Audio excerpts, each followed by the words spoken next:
Hello guys, मैं पूजा और मैं आज आपको सीएमए फाइनल डायरेक्ट टैक्स का सिलेबस बताने आई हूँ। यहाँ पे आपको सीएमए फाइनल का डायरेक्ट टैक्स का सिलेबस तो मैं बताऊँगी। इन बोनस में आपको सीए फाइनल का भी डायरेक्ट टैक्स का सिलेबस एक बार दिखा दूँगी कि डायरेक्ट टैक्स सीए फाइनल में डायरेक्ट टैक्स में क्या क्या पोर्सन है और हमारे सीएमए फाइनल में डायरेक्ट टैक्स का क्या क्या पोर्सन है। And then we have to compare कि हमारे लिए कौन कौन सा चीज़ रेलेवेंट है, कौन सा मार्क्स कितने मार्क्स से कवर करता है। कि अगर आपको किसी सीए के टीचर का अगर वीडियो रेफ़र करना है डायरेक्ट टैक्स के लिए, लेट सपोज आप भवन बुराना सर का ही अगर वीडियो रेफ़र करते हैं तो कौन कौन से चैप्टर के लिए आप रेफ़र करें, या फिर अगर आप सेल्फ स्टडी कर रहे हैं तो फिर किस तरह से आप। चलिए गाइस स्टार्ट करते हैं। यहाँ पे हमारा सीएमए फाइनल डायरेक्ट टैक्स ये हमारा टोटल 3 सेक्शंस में है। Section A 50 marks, section B 30 marks, section C 20 marks. Section A में हमारा जो चैप्टर 1 है, chapter one is a list of chapters. Like अगर आप स्कैनर उठा के देखें ना गाइस, ये जो 15-15 टॉपिक्स मिला के जो ये बने हुए हैं ना, ये टॉपिक्स जो है ये आपके कहीं ना कहीं 50 to 52 मार्क्स से कवर करते हैं। अगर आप स्कैनर देखें, सिर्फ स्कैनर देखें तो स्कैनर से ऐसा पिछले सिर्फ चैप्टर 1 से जो है 50 to 52 मार्क्स का पोर्सन बनता है। तो इसमें हमारे कौन कौन से चैप्टर्स कवर है, तो एक तो हमारा बेसिक वाला टॉपिक है, बेसिक मार्जिनल रिलीफ।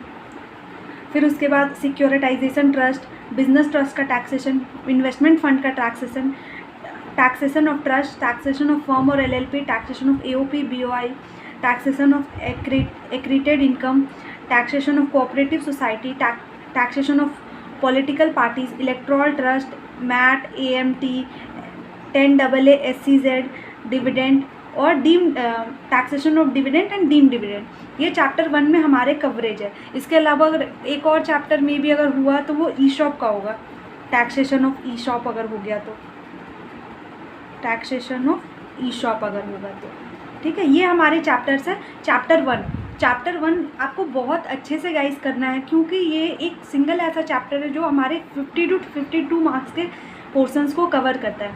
इसके अलावा हमारा जो स्टडी नोट 2 है, वो स्टडी नोट 2 हमारा नॉन रेसिडेंट का है, बट मैं उसको इंटरनेशनल टैक्सेशन के पोर्शन में काउंट करूँगी। बिकॉज इंटरनेशनल टैक्सेशन पोर्शन इसलिए काउंट करूँगी क्योंकि नॉन रेसिडेंट से रिलेटेड जितना प्रोविजन है सारा वहीं कवर होता है। सो स्टडी नोट वहाँ जाएगा। स्टडी नोट 3 में हम लोग रिटर्न ऑफ इनकम का बात करते हैं। स्टडी नोट 4 असेसमेंट प्रोसीजर का, study note 5 interest, study note 6 search seizure survey search seizure, 7 collection and recovery refund, 8 appeal rectification revision settlement commission. Study note 9 हो गया एडवांस रूलिंग, स्टडी नोट 10 हो गया penalties and prosecution, study note 11 अपना हो गया business restructuring and recognition.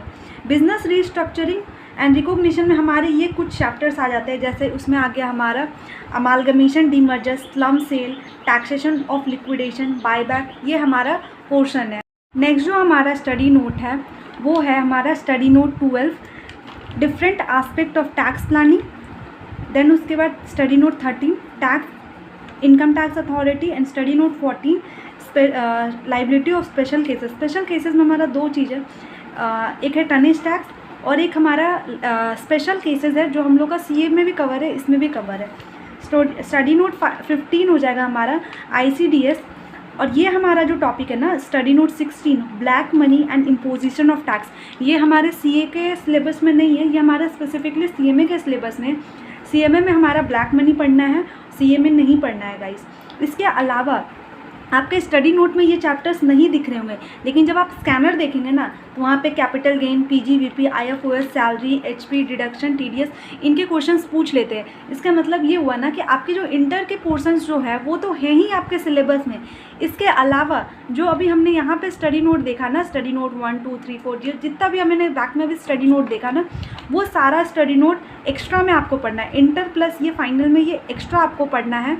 इसके अलावा आपको ब्लैक मनी एक्स्ट्रा पढ़ना है अगर आप सीएमए में हैं तो, ठीक है। ये आपका आता है टोटल 50 मार्क्स का पोर्शन में।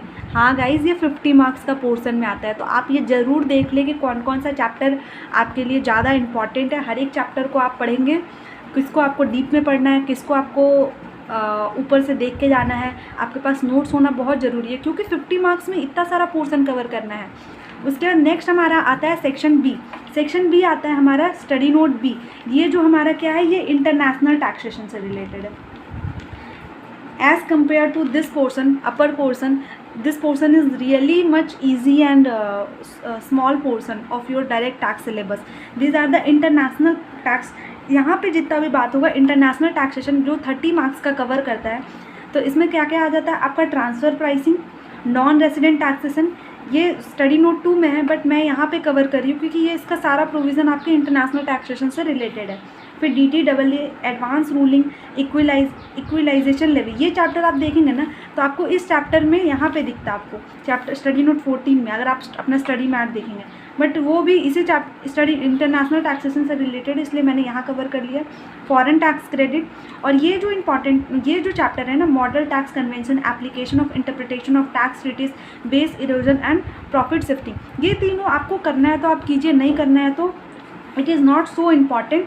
जस्ट एक बार आप देख के चले जाइए क्या क्या है इसमें। 2-3 टॉपिक इंपॉर्टेंट है, जैसे इसमें PE का एक परमानेंट इस्टेब्लिशमेंट का एक टॉपिक इंपॉर्टेंट है, इसमें 1-2 टॉपिक इंपॉर्टेंट है, बस वो इंपॉर्टेंट देख लीजिए, आपका वो काम हो जाएगा। और स्टडी नोट्स सी जो सेक्शन सी है ना हमारा, सेक्शन सी जो है वो 20 मार्क्स का है, वो केस स्टडी बनता है। केस स्टडी बोलेंगे क्या, तो ये जितना भी ऊपर हमने चैप्टर्स पढ़े ना, इन चैप्टर्स से केस स्टडीज़ बनेंगे, वो आपको इस पर कवर होंगे। मैं फाइनल वाला का सिलेबस बताने के लिए भवन भुराना सर का बुक का रेफरेंस ले रही हूँ। अगर कोई बच्चा CMA कर रहा है और वो चाहता है कि उसके पास कोई कंसाइज नोट्स हो, तो वो अगर चाहता है कि भवन भुराना सर का बुक रेफ़र करे तो वो पूरी तरह से रेफ़र कर सकता है, क्योंकि जो चैप्टर्स है ना ये आपके सिमिलर है, बट आपका जो स्टडी मैट में कोई टॉपिक किसी और चैप्टर में, कोई कहीं और चैप्टर में, और इसमें अच्छे तरह से कंसाइज करके दिया हुआ है। तो इसमें हमारा जो CA के सिलेबस में है वो बेसिक्स है, कैपिटल गेन, IFO, इसके अलावा आपका हो जाएगा slump sale, PGBP, ICDS, amalgamation demerger, bonus stripping, dividend, deem dividend income, ये सारा हमने जो चैप्टर 1 में कवर किया, ये सारे पोर्शन वो वाले पोर्शन है, ठीक है। फिर उसके बाद डिडक्शन,